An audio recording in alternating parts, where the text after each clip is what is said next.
Manok na lang. Baka naman. Makan. Baka naman. Kuryente. Pero may kuryente, magluluto daw. Ano daw hanapin natin yung B1.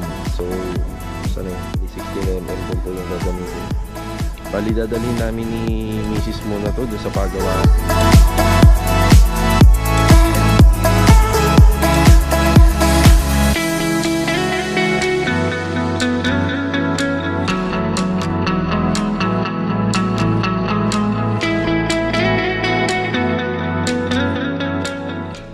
Good morning po. Yan, good morning. Yan, kamusta po tayong lahat? Yan, bali, welcome back po muli dito sa aming channel. Bali, araw nga po pala ng Sabado ngayon. Ayan, umupa muna kami ng kwarto. Yan, malapit lang din po rito sa may paradahan. Dahil hanggang ngayon, itong sa Lumina, balita, magkakaroon ng kuryente. Bali, baka Lunis pa. Yan, may mga sumabog daw kasi na transformer dyan ng bagyong Christine. Tapos unti-unti pong ginagawa na ng taga Meralco. Kaya ito, maraming mga taga Lumina yung mga nandito. Ito, si ma'am, taga pastry yan. So, lodge lang po ito, lodge. Pero may mga parking naman. So, nandito tayo kasama yung mga bata. So, ngayon, start na tayo ng trabaho. May mga ilang pang papasok na laborer sa atin. Bali extra lang. Kasama natin sila Mrs. Sila Chanel? Nandun sa loob. Okay. Yan, let's go. So umpisa na natin yung trabaho. Ganda ng weather natin. Ganda ng weather, wala namang kuryente. Walang kuryente. So sa Lumina kasi walang kuryente, walang tubig, walang internet. So pag nawalan ng kuryente, automatic mawawalan na rin po ng tubig at mawawalan na rin po ng internet. Madalas ko po itong na-videohan. Malapit lang po ito sa Lumina. Buti na nga lang meron ganito. Magpaalaman tayo. Hindi na siguro. Alam na may gamit doon. Nga lang nakalagay yun. Ano pa to? Welcome to heaven. Pero ang kagandahan naman po kasi dito, malamig talaga. Sobrang lamig sa loob. Malamig sa loob. Tapos yung wifi nila malakas. Yan.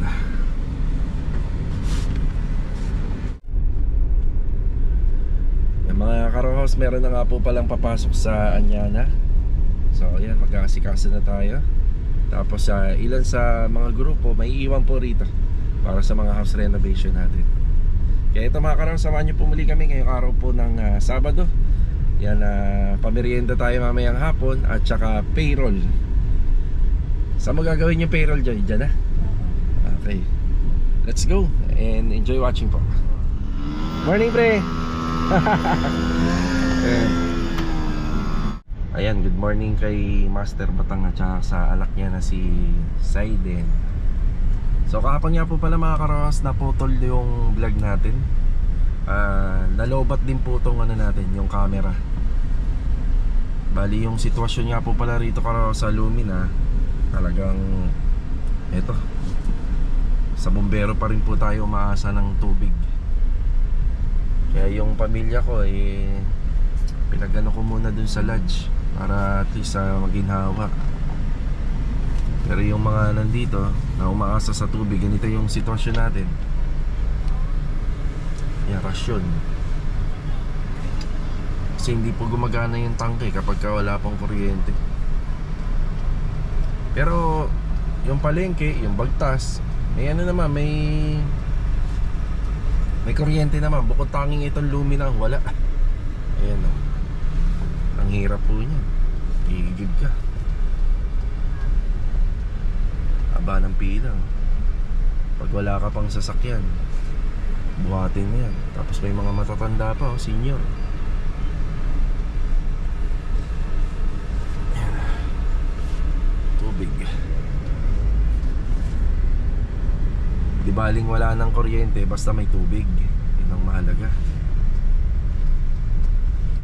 May mga kasama natin Good morning. Good morning. Ayan. Saan niya na kayo? Jo? Wala pa sila eh. Wala pa, hintayin natin. Vincent, good morning. Nang papalabang ka rito sa amin, Vincent. May dala kang damit.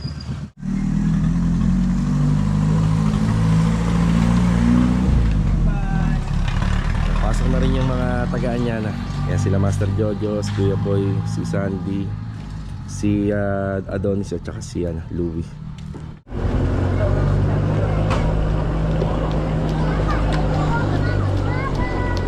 Start na tayo. Bali, ang unang gagawin po natin ay almusal lang muna tayo, saglit. Para may laman yung sikmura natin. Then, dediretso na tayo sa ating mga project. Ma'am, isang kanin po. Ano ulam nila? Chicken curry. Talder. For dining po, ma'am. Kain po, kain. Adobong atay. Ang bangus, oh. Ito, masarap.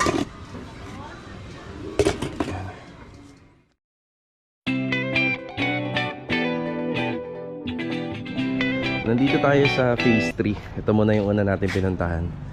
Yung dito, mga retouching na lang po. Kaso nga lang, walang kuryente.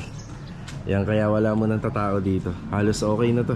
Ang linis na nga rin po pala rito sa labas, to. Ayan. Yun nga lang, madilim sa loob. Walang kuryente. Tapos yung window grills na to, dun sa second project natin, hindi rin natin makabit. Wala rin kuryente. So, hindi kakayanin yan ng mga ano natin eh. Yung mga cordless drill. Kailangan talaga hindi kuryente para malakas po yung hammer. Ito yung isa sa mga bagong project natin. Tambak na po tayo ng panambak dito gawa dun sa mga excavation.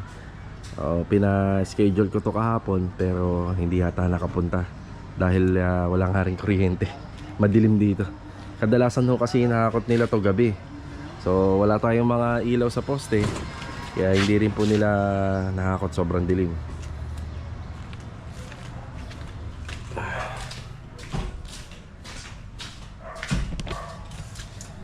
Mga kasama natin.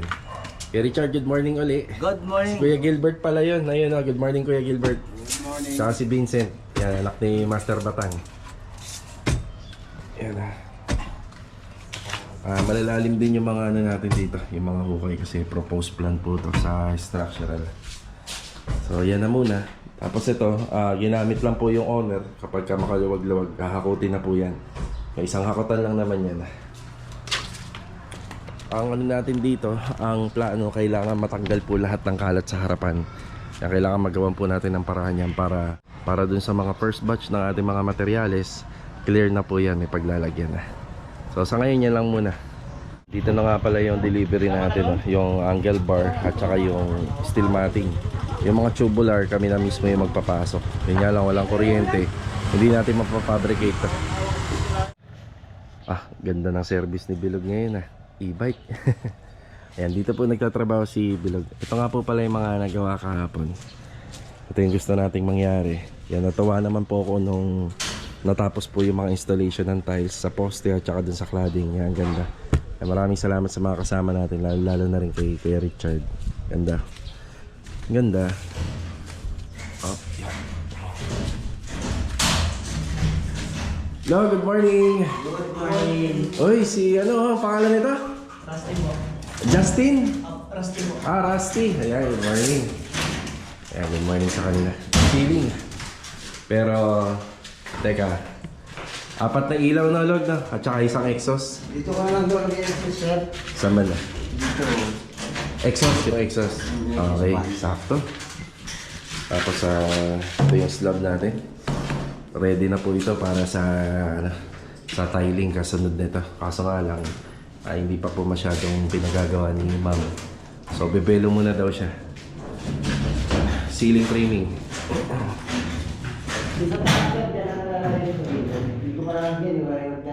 Gilid na lang. Sige. Ito na lang. So meron tayong flexible dito kasi meron tayong additional na outlet.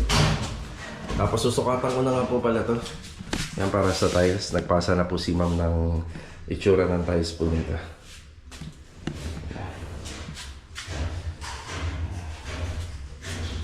Yan, tapos na to. Tapos magpo-focus na lang po kami nito sa bubong muna. Para habang minamasilyahan po ito, preparasyon. Yan na po. Malaman natin kung may kakaroon pa po siya ng tulo.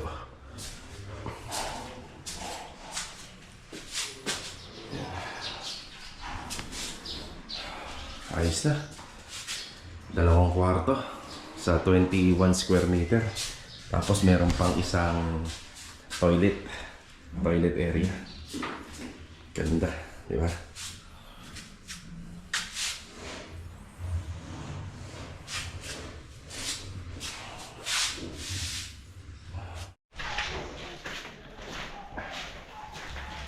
Tapos bago nilalagyan ng kisame ito, may abang na rin ulit. Ayan.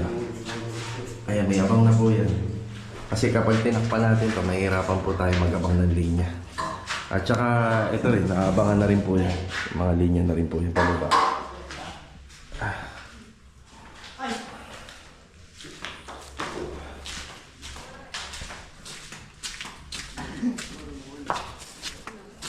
Ito, soft drinks to. Merienda na. Siyempre, ice cream, Merienda. ice cube muna tayo. Walang... Dumaan ka sa Block 9. Nay, opo. Ano? Sige. Okay, dito naman tayo sa Block 20. Yan, matapos lang po nila bilog po yung mga ceiling rito. Yan, siya na po yung hawak dun sa, sa Block 20. So, punta muna tayo rin. Dito na tayo. Nakalimutan ko nga palang batiin yung ating mga kliyente. Good morning po sa inyo lahat. Yan, lalo na dito kay ma'am. Yan, nasa ibang bansa. So, excavation dito sa harapan ng bahay. Bali, meron po itong 1, 2, 3, 4, 5 lang. Mga 5 poste po. Tapos dun, pang 6. Yun dito sa may gilid. So, dito, pagdidikitin na lang po namin yung poste rito. Sa poste po ng ating pinaka-private pool. Yan, nataon pa na nandito sa gitna. Yan, good morning sa mga kasama natin dito. Yan. Tapos ito, wall cladding na lang. Yung wall cladding, may poste rito kasi service entrance, bali single gate lang po siya pagdating doon sa double gate. Kay Kuya Doming, good morning po. Ayan, Kuya Doming. Ayan. Tapos ito, pwede na pong buhusan to. Ayan, papabuhusan na po natin panambak. Ayan, kagaya nito, marami na po tayong panambak na nakuha rito. Ayan. Hanggang dito na lang po yung ano niya, no? Yung sintada niya. Kasi may beam pa po tayo na nasa 30 cm yung taas niya. Yung anilyo. Kasi ito medyo babawas-bawasan pa po ito ng lupa. Lahat naman po ng mga mahuhukay yan ililipat dito. Magkakaroon ako ng isang linya ng ano rito, ng tubig. Lalagyan ko na lang po sa taas para kung sakaling maglagay sila client ng halaman, at least hindi na po sila gagamit dito ng extension. Yan, extension hose. So, pinaka floor drain niya, yan dito natin ilalagay. Papasok na lang natin dito para hindi siya naka-expose.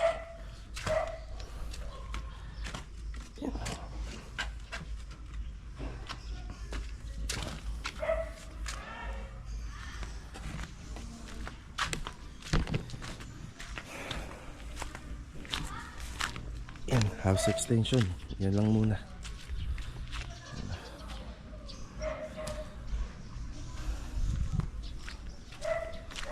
Itong mga materialis namin dito magkukulang pa to. Hollow blocks. Yan, magkukulang pa. Hindi na muna tayo magpapa-deliver niyan dahil Saturday.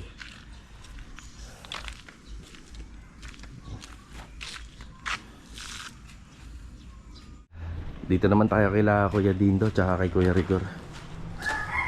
Yan.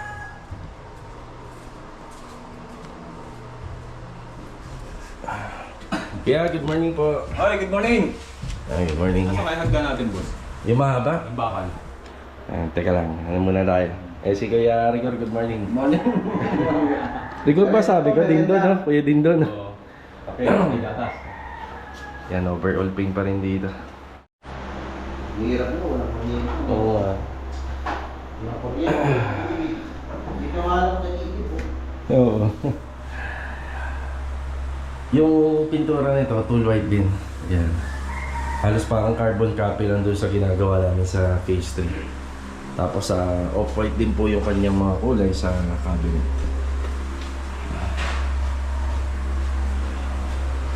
Ang dami talaga nagugustuhan yung mga ganitong klaseng kulay.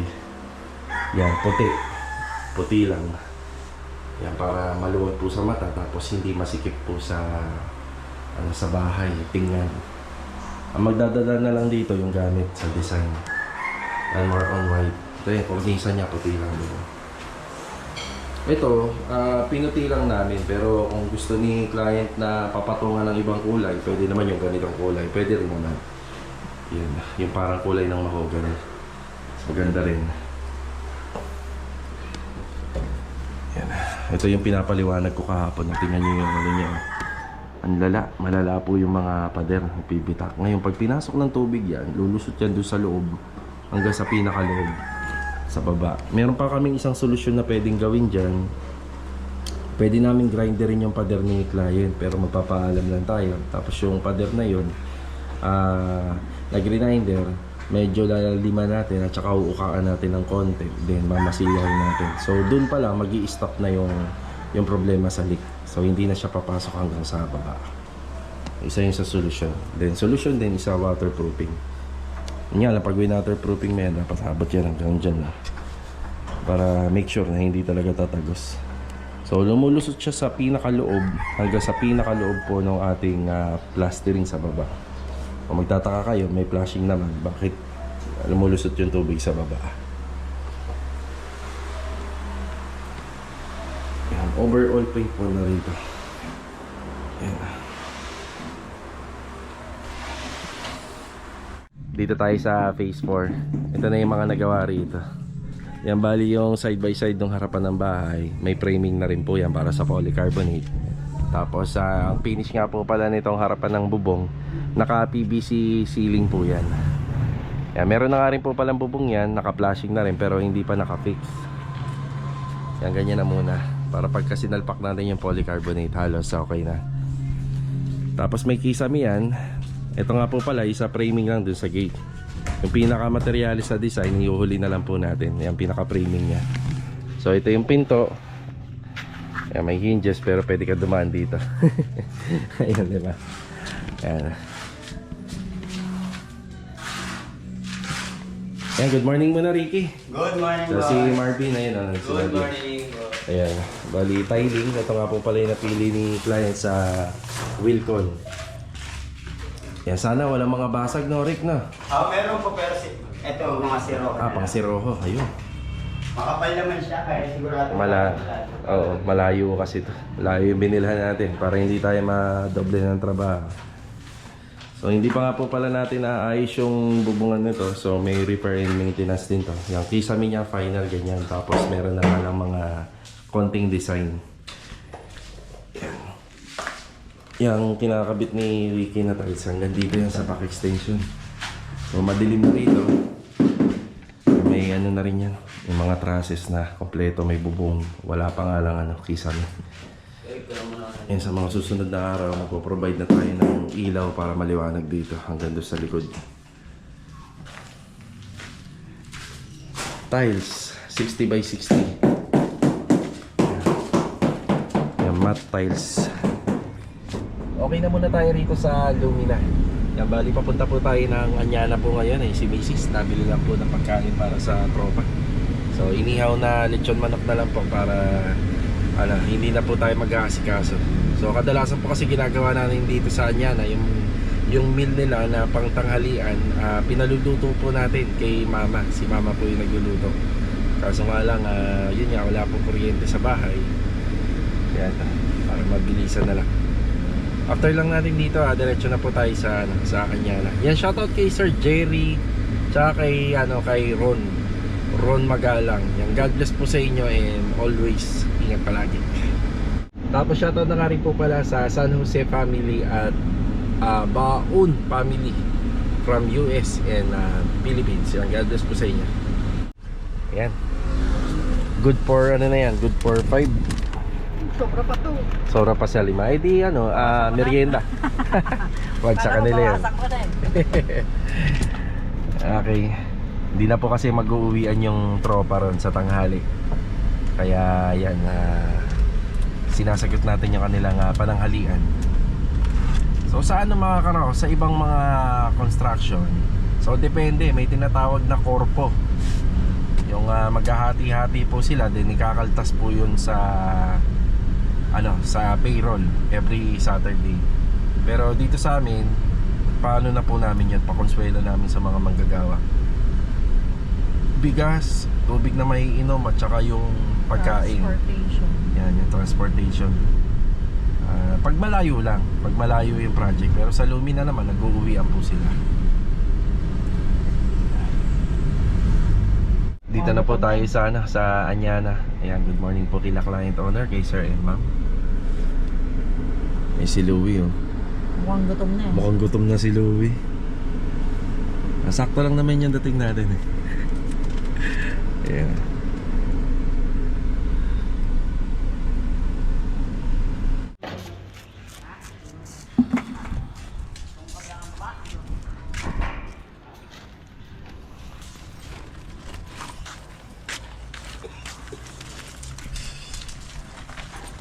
Halo sila, halo. Ito yung ating mga parilya. Kaya ba dito nagagamitin yan sa slab? Ito yung slab. Apat na poste. Okay. Ano to? Poste. Sa poste, yun nga. Dito sa slab natin. Tapos ito na yung sa poste, sa slab din. Ito yung tie beam, bali bababa na lang po. Bada lang yan. Ayan. Ayan. Tapos yung mga nagawa nung nakaraan. Taas-taas na to. Bali nasa ano po to, nasa 3 meters ang asintada natin, 3.2. Yan, 3.2. Yan, tataas pa yan kasing ganyan. Tataas yan. Dito mapupunta yung kanyang yung kanyang kitchen counter. Tapos may asintada pa po yan dito, kaya may abang na po tayo rito para sa mga wall, para sa CHB. Yan, bintana. Tapos sa kusina. Pagdating po doon sa dulo sa laundry. Itong part po na to matitibag po yan.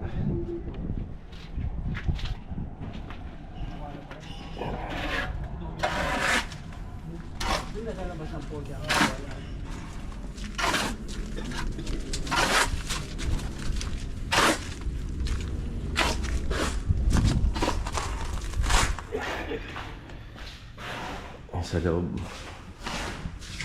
liit lang namin ngayon ang cooler. Yung cooler po kasi na malaki, dinala ko muna sa Lumina dahil yung mga frozen food sa ref maano po siya, yung mga karne masisira. Doon muna nilagay, walang kuryente kasi. Nakasayang na pala. Sinayang na sila. Bali dito po, kung kaya po daw ng pantry pa, sabi ni client. Tingnan natin. Kapag nabaklas po natin yan, so lilayout natin kung makapaglagay pa tayo ng pantry.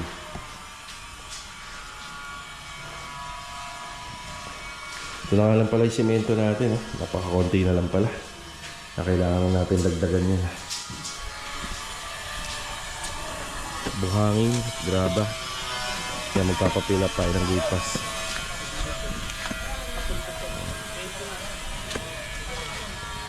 Break time muna. Ayan.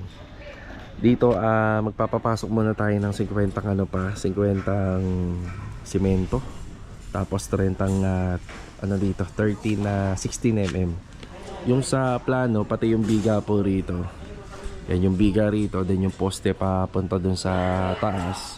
16 mm po yung gagamitin dyan. So 16 mm, bali 6 meters. Yan, tingnan natin kung aabot doon. Baka kulang na splice na lang tayo doon pagdating sa taas. Yan. Tapos yung biga pa natin dito. So 30 muna. Then papapasok na tayo ng buhangin. Kukulangin na to. Pero sa buong maghapon, enough na po siguro to. Sa buong maghapon, itong buhangin na to. Yan, bali magde-day off nga po pala yung tropa. Kasi ilan po sa mga kasama natin gusto mag-day off. Ngayon kung papasok dito, ilan lang. Kaya day off na muna bukas. Yan. Malawin na ka din naman. Yan, break time muna. Wala. Yan. Yung ano, may sauce yan ito. Sige. Oo. Kalimutan ko sabihin ko sa'yo, damihan mo sa... Nagreklamo si Louie. Bakit? Pag ano daw, liempo pag wala siya eh. Eh, walang kuryente Manok, manok na naman oh. Nagtempo na naman sa manok. Oo, manok na naman yung ulam natin eh. Kala ko ano na eh. Baka naman eh. Bakal. Baka naman. Ano ulam mo? Bagoong? Oo, sarap yan. Wala kasi kuryente. Pero kung may kuryente, magluluto dapat. Ano daw susunod, baka. Baka. Kailan nyo kailan? Pag wala si Louie. Pag wala sila eh. Ano eh? Baka naman. Yan, kain muna tayo. Kasya naman yan sa kanila. Kasya naman yan sa inyo. Sobra na yan. Hanggang ano? Hanggang ano na yan, no? Hanggang... May ulam pa nga ako mamayang gabi. Yan o. Kasama yung ulam mo dyan. Kasama na pang gabi dito. May ulam pa nga si Louie sa gabi. Hindi na dyan. Ano? Liit lang cooler. Yuri, mag-diet ka na. Taba-taba mo na. Kaya ka na ngungod-ngod eh. Bigat na ng katawan mo eh. Yan na, ngod-ngod. Agad eh. Lasing yung motor. Ibig sabihin, lumusong ka rin dun sa baha? Dun sa ano? Sila ano? Grabe yung taas ng baha dun no? Ayan, sarap ng Ganun. Oo nga. Nagsiswimming yung mga bata doon. Go. Kala namin walang ano dun sa Marinduqueños. Bukas din pala kahit tangan. Diyan natutulog yun. Ayan, habang kumakain yung tropa, balik tayo rito. Balita ko meron pa isang bagyo pagkatapos ni Christine. Yan, bukas sana mag-landfall na para pagdating ng linggo, ng Lunes pala, tapos na. Yan, bali hanapin natin yung B1. So, saan na yun? Ay, ito. So, ito yung sa pinaka magiging tie beam dito sa gilid. Yan, bali 16mm din po yung gagamitin dun. Yan, B1. Puro 16mm.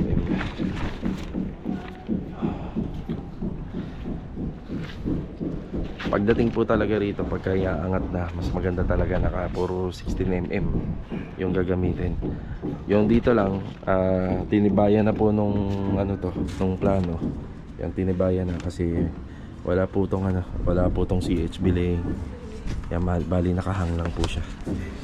Tapos dito naka ano, extension sa taas. Yan, nakakonekta na po yan dito sa pinaka master's bedroom.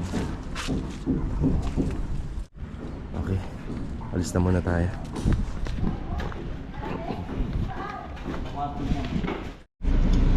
Sa office tayo, sabi.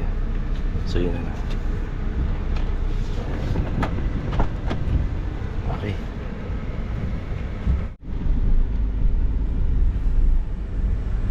Tapos na po yung break time. Ayan, balik tayo rito. E nakakuha na rin kami ni Mrs. ng gate pass. Siguro kung magpapa-deliver tayo ngayon, siguro buhangin lang. Yung ibang mga nabanggit ko kanina, kahit sa Monday na siguro. Ayan.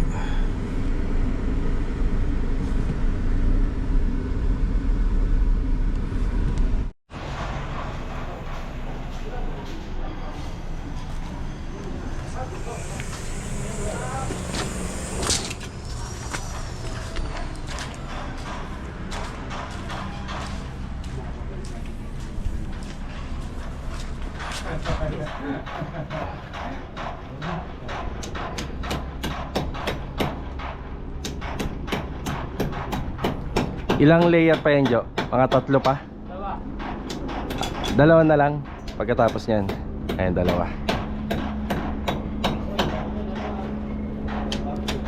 Sintada. So nga pala yung mga kinuha natin sa gate pass. Pirmado na. At siguro sa ano na to, Lunes, wala naman tao bukas dito.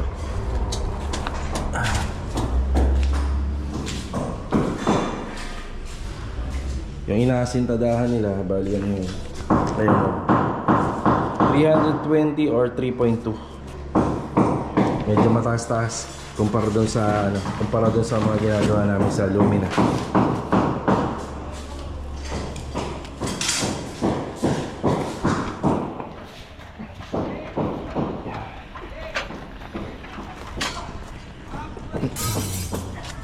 Kapag mataas yung CHB lane, mas maganda yun kasi mataas po yung kisame. Yung maganda. Yun.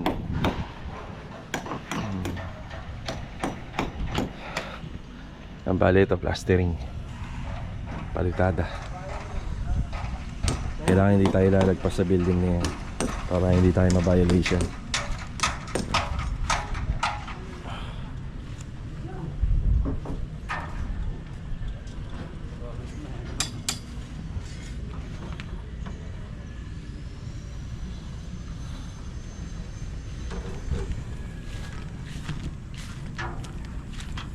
Kasing level yan nung ginawa sa kabila.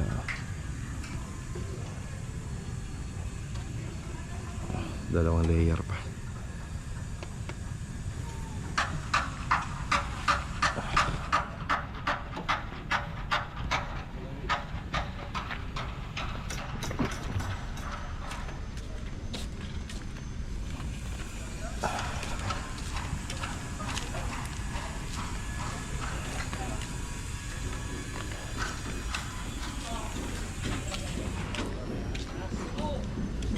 Bali dito sa project namin sa Anyana, ang inuuna lang namin is yung pinaka layout lang. Kapag natapos na natin yan, na itayo na lahat pati yung CHB. Yan, plastering na. After plastering, yan, pwede na po tayong magbubong. Tapos pwede na po pasimulan to sa second floor. Tapos yung mga tiles dyan, pwede na tibagin din. So sa ngayon yan na po muna. Alright, ito muna yung update dito sa Anyana. Sa Monday na tayo magpapadeliver. Yan, may perma na po ng admin.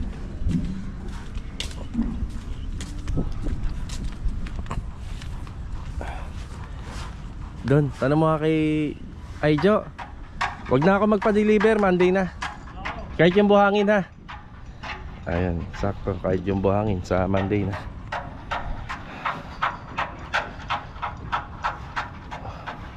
Laki ng extension na ginagawa namin. Haba. Lalo na yung papunta dun sa harapan kasi 12.5 meters po yan simula dun. Tara. Nakabalik na kami sa Lumina. Mamimigay na lang po kami ng merienda. Tapos mamaya isa payroll na, no? Long silog. Ano ulan nila? Ay, hindi. Skin silog. Sa atin yan. Longganisa. Tsaka itlog. Tara. Nakahakot pala kanina na. Kaya nakapaghakot kanina, no? Apat kayo, kuya? Tatlo lang. Tatlo lang. Sige kaya ha.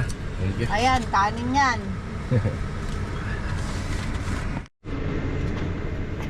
Merienda po.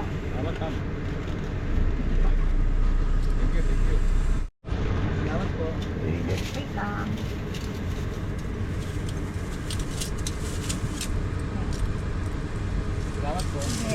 Sige.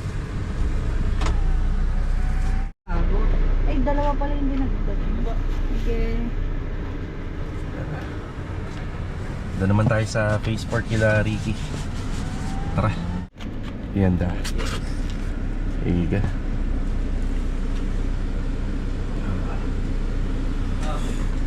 Okay, nabigyan na po natin lahat ng merienda yung mga tao na gumagawa. Kakatapos lang ng payroll. Sige ha. Ingat. Bali day off pero may papasok sa amin si Bilog at saka si Adonis. Kaya kita-kita na lang po ulit for the next video. Meron na nga po palang kuryente sa Lumina. O, di ba? Let's go.